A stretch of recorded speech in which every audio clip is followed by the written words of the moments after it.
आज जो तुम अपने बालों के साथ कर रहे हो सकता है वही 6 से 8 महीने बाद तुम्हारे हेयर फॉल और डैंड्रफ का असल कारण बने। और प्रॉब्लम ये नहीं है कि तुम केयर नहीं करते, प्रॉब्लम ये है कि तुम हेयर केयर को गलत ऑर्डर में अप्लाई कर रहे हो। इसलिए इस वीडियो में मैं तुम्हें बताने वाला हूँ एक science based 5 step hair care routine जो तुम्हारे hair fall, dandruff, dry scalp and पतले हेयर्स को बिल्कुल जड़ से कंट्रोल करता है और तुम्हारे बालों को थिक एंड डेंस बनाता है। और हाँ, कोई रैंडम टिप्स नहीं है, ये exact step by step guide है जहाँ एक भी स्टेप गलत हुआ तो हो सकता है कि तुम पछताओ। और स्टेप नंबर 4 तो वही जगह है जहाँ मैक्सिमम लोग गलती करते हैं और वही गलती उनके डैंड्रफ और फ्रिजीनेस का मेन रीजन बनती है। तो सबसे पहले ये जानना जरूरी है कि आपकी स्केल टाइप कौन सी है, बिकॉज गलत स्केल पे गलत हेयर वॉश रूटीन आपके बालों को डैमेज कर सकता है। तो अपना स्केल टाइप को समझने के लिए हमें एक टिश्यू टेस्ट करना होगा। तो आज रात शैम्पू करने के बाद जेंटली सो जाओ, फिर सुबह उठते से एक टिश्यू पेपर लो और 3 जगह हल्का हल्का प्रेस करो, जैसे फोरहेड के पास, क्राउन एरिया और कान के पीछे। अगर टिश्यू पर ऑयली क्लियरली दिख रहा है तो समझ जाओ स्कैल्प ऑयली है। अगर कुछ जगह ऑयल है लेकिन एंड्स रफ या फ्रीजी लगते हैं तो ये साइन है कॉम्बिनेशन स्कैल्प का। अगर टिश्यू बिल्कुल ड्राई है और स्कैल्प थोड़ी टाइट या इची फील हो रही है तो वो ड्राई स्कैल्प है। और अगर रेडनेस या जलने जैसी सेंसेशन होती है तो स्कैल्प सेंसिटिव है। ओके, तो अब आपको अपना स्कैल्प टाइप पता चल गया, पर अब क्या तुम्हें पता है कि किस स्कैल्प पे कौन सा प्रोडक्ट काम करेगा और किस स्कैल्प पे हर महीने नई प्रॉब्लम लाएगा। इसलिए मैं जो तुम्हें 5 स्टेप बताने वाला हूँ वो तुम्हारी हर हेयर रिलेटेड प्रॉब्लम डीप में जाके शॉर्ट आउट करेगी, जिस स्टेप को तुम आज से ही करना शुरू कर सकते हो। Step 1, cleansing. मैं तुम्हें क्लियर कर दूं, शैम्पू का काम तुम्हारे हेयर्स को लंबे या थिक शाइनी बनाने का काम नहीं होता। शैम्पू का काम बस क्लीनिंग है, जो तुम्हारे बाहर से आए हुए पॉल्यूशन, डस्ट एंड स्वेट को अच्छे से रिमूव करे, तभी तो बाल टूटने और झड़ने से बचेंगे ना। पर अब सवाल ये आता है कि कौन से शैम्पू को यूज करना चाहिए जो आपके स्कैल्प टाइप के अकॉर्डिंगली परफेक्ट हो।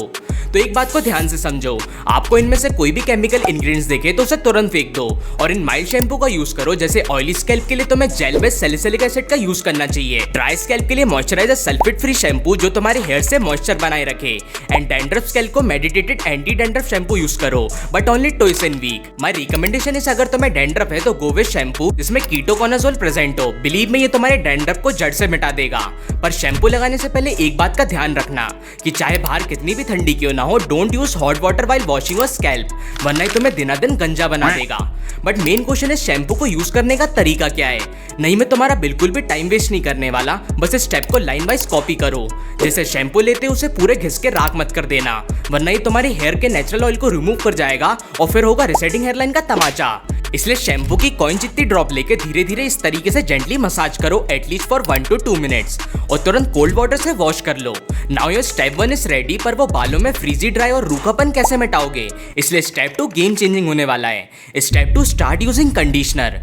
कंडीशन मात्र एक ऐसी चीज है जो इंपॉर्टेंट तो है ही, पर बाकी इन्फ्लुएंसर ने इसे मिसअंडरस्टूड बना दिया है। सब कहते हैं कि कंडीशनर बिल्कुल स्कैल्प तक लगाना है। भाई बिल्कुल मत लगाना, वरना अगले दिन मुंह दिखाने लायक नहीं बचोगे।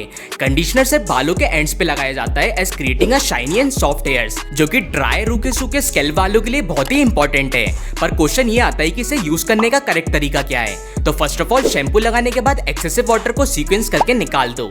देन स्मॉल ड्रॉप का कंडीशनर अपने हेयर लेंथ के अकॉर्डिंग हाथों में निकाल लो, पर याद रहे सिर्फ बालों के एंड में लगाना है, ना कि स्कैल्प के जड़ तक, और उसे भी 2 से 3 मिनट में वॉश कर लो। और हाँ, तुम्हारा कंडीशनर 2-in-1 वाली स्कीम नहीं होनी चाहिए, always go with separate conditioner. मैं कुछ अच्छे प्रोडक्ट का लिंक डिस्क्रिप्शन में डाल दूंगा, आप चाहो तो चेक कर सकते हो। Step 3, stop damaging your hair daily. तुम्हारे बाल यूजुअली इसलिए डैमेज नहीं होते क्योंकि तुम कुछ नहीं कर रहे हो, वो इसलिए टूट रहे हैं क्योंकि तुम रोज कुछ ज्यादा ही कर रहे हो। क्योंकि नहाने के बाद गीले बाल सबसे ज्यादा कमजोर होते हैं, और अगर तुम जोर से रगड़ के बाल पोंछ रहे हो तो वही तुम्हारे ब्रेकेज और बाल झड़ने का सबसे बड़ा कारण बन जाता है। इसलिए बाल हमेशा जेंटली टॉल या माइक्रोफाइबर टॉल से ही पोंछो, जो कि पूरा पानी बालों से एब्जॉर्ब कर लेता है। और दूसरा किलर पॉइंट, बालों को सुखाने के लिए हाई हीट हेयर ड्रायर का यूज तो बिल्कुल मत करना, वरना ही तुम्हें टोटली टकला कर देगा। इंस्टेड ऑफ इट तुम नॉर्मल टेम्परेचर से बाल सेट कर सकते हो।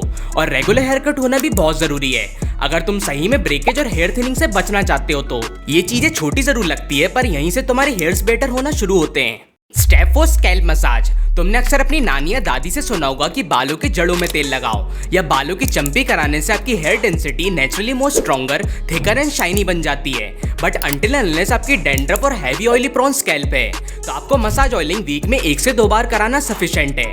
बट अब क्वेश्चन ये आता है कि बालों में कौन सा तेल लगाएं, क्योंकि मार्केट में मोस्टली तेल में टॉक्सिक सब्सटेंस प्रेजेंट होते हैं जो कि आपके बालों के लिए मुसीबत बन सकता है। इसलिए मैं रिकमेंड करूंगा कि आप हर घर में अवेलेबल कोकोनट ऑयल या बादाम ऑयल का यूज करो और हेयर सीरम का भी पर्पस बिल्कुल सेम होता है, जो कि तुम्हारे बालों को नरिश्ड और बालों को डैमेज होने से बचाता है। एंड अगर आपको रिसेडिंग हेयरलाइन जितनी बड़ी प्रॉब्लम है तो आप यह आयुर्वेदिक भृंगराज तेल का यूज कर सकते हो।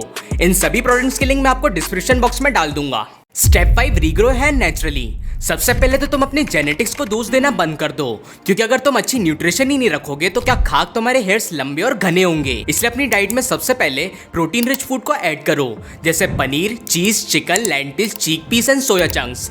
और अगर तुम्हारे घर में अंडे अलाउ हैं तो डेली 3 अंडे अपने ब्रेकफास्ट में ऐड करो। Second, add healthy fats. Fats तुम्हारे बालों में जाके मॉइस्चर और शाइनी बनाता है, इसलिए इसे नट्स एंड सीड्स, बादाम, वॉलनट्स, अलसी के बीज और पंपकिन सीड से डाइट पूरा करो। And most important, vitamin and minerals जैसे ए, सी, ई, जिंक एंड बायोटीन। और साथ ही स्ट्रेस को लाइटली मत लेना।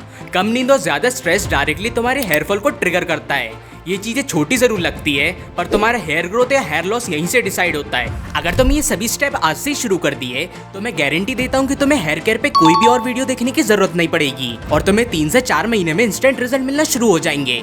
That's it. अगर तुम और भी ऐसी फैशन, ग्रूमिंग और हेयर स्टाइल पे वीडियो चाहते हो तो मेक श्योर आपने वीडियो को लाइक करके चैनल को सब्सक्राइब कर दिया होगा, और अगर नहीं किया तो अभी तुरंत करो। जब तक के लिए तुम मेरी ये वाली वीडियो देख सकते हो।